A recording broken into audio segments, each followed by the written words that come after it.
Egal ob beim Umdrehen im Auto oder beim Aufstehen vom Schreibtisch, wenn der untere Rücken spürbar steif und verkrampft ist, schauen wir meistens nur genau auf diese eine Stelle hin. Deine Brustwirbelsäule spielt dabei allerdings eine zentrale Rolle.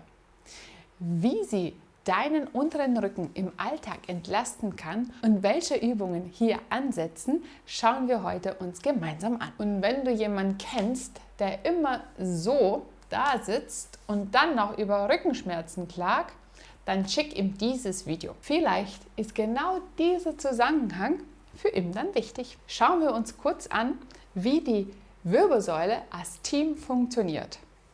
Auch wenn wir von Hals, Brust und Lendenwirbelsäule sprechen, im Alltag arbeitet der Rücken immer als eine Einheit.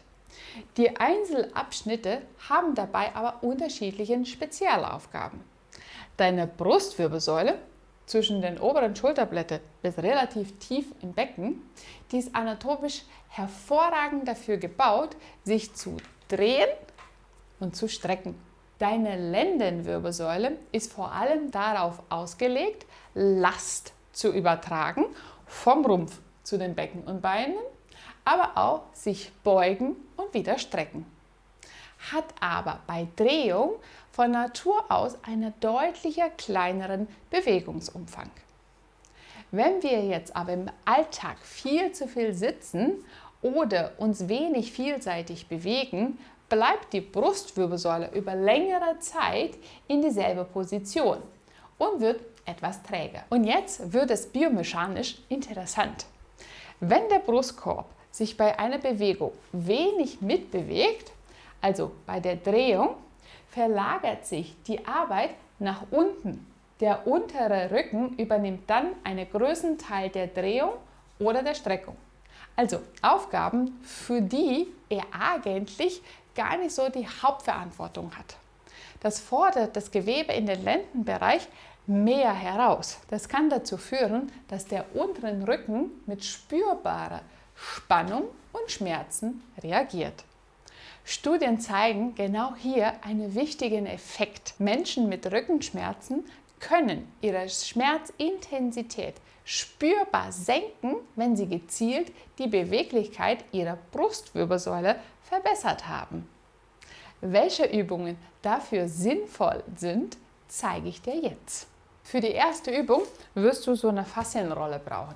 Falls du sowas zu Hause nicht hast, kannst du auch eine Decke nehmen und dies ganz eng zusammenrollen, dass du etwas hast, was jetzt halt, worüber du dich rüberlehnen kannst. Deine Füße werden jetzt aufgestellt. Deine Beine sind gebeugt und du solltest diese Rolle ungefähr auf BH-Höhe bzw. Brustwirbelsäulebereich, da sollst du die Rolle platzieren. Deine Hände kommen jetzt nach vorne und jetzt versuchst du einatmen und gleichzeitig Hände über Kopf und die Brustbereich darüber lehnen. Du atmest aus und kommst wieder in eine Sit-Bewegung, so als ob du jetzt den Rumpf beugen willst. Einatmen, Hände über Kopf, die Brustwirbelsäule nach hinten dehnen lassen. In die Streckung rein, ausatmen und wieder in der Beugungsstelle kommen.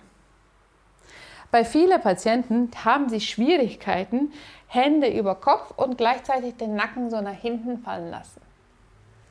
Falls es bei dir auch so ist, kannst du gerne deine Hände hinter den Kopf platzieren. Jetzt nimmst du das Gewicht von deinem Kopf mit den Händen ab. Du atmest ein, bringst die Schulter oder die Ellenbogen auseinander, lässt es zu, dass der vordere Bereich sich dehnt. Du rollst über die Rolle rüber.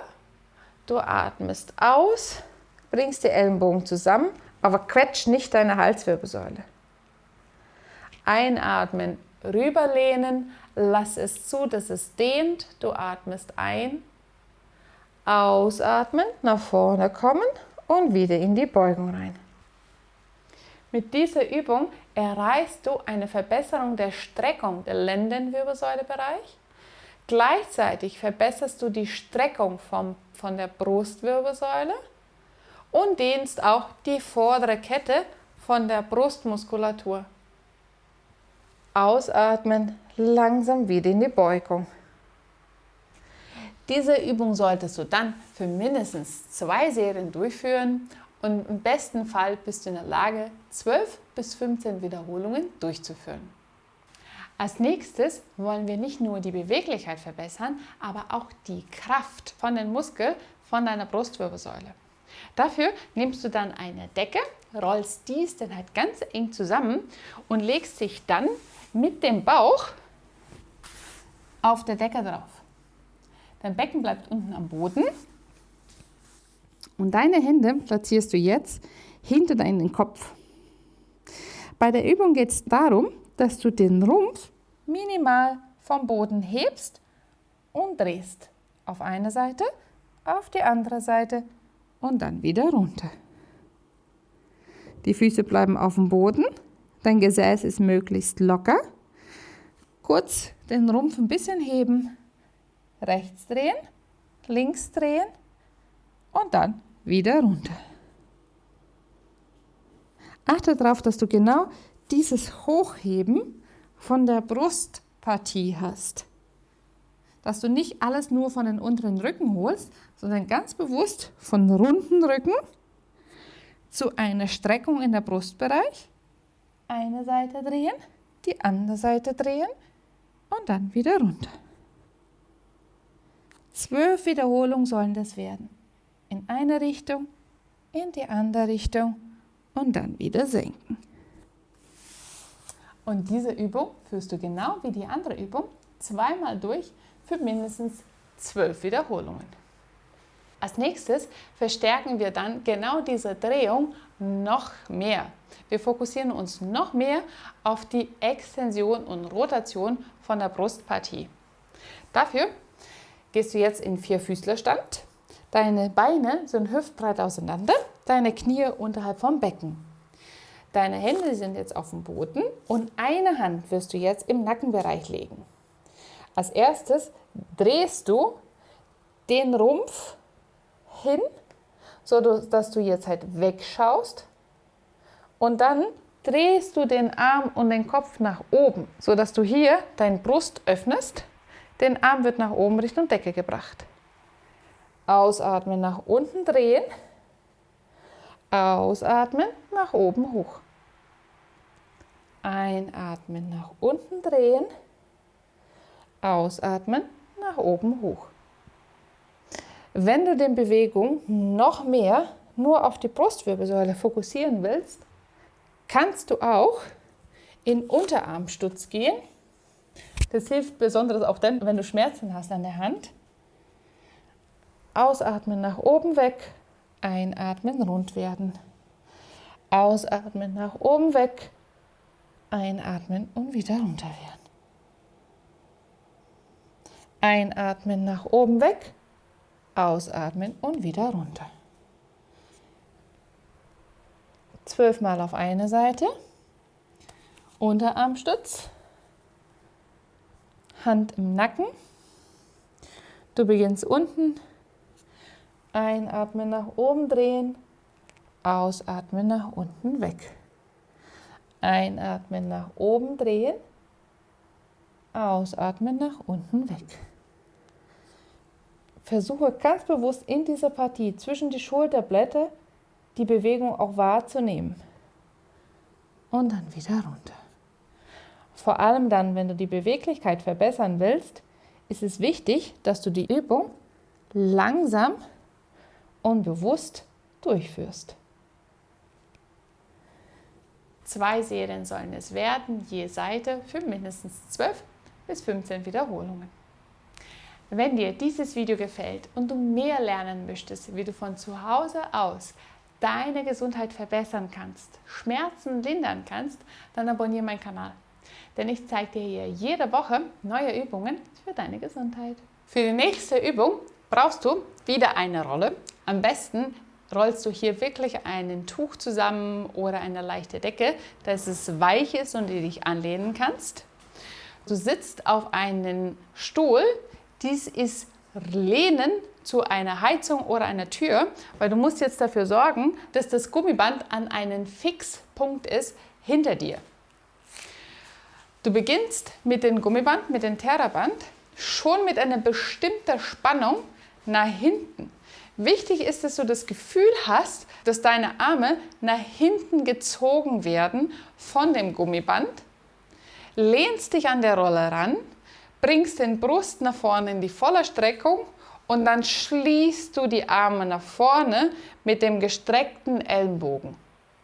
Lass es zu, dass das Gummiband dich wieder nach hinten zieht, voll in die Streckung rein, genieße die Dehnung, lehn dich an die Rolle ran und bring dann die Arme wieder nach vorne, ohne dass die Brustpartie hinten wegkommt.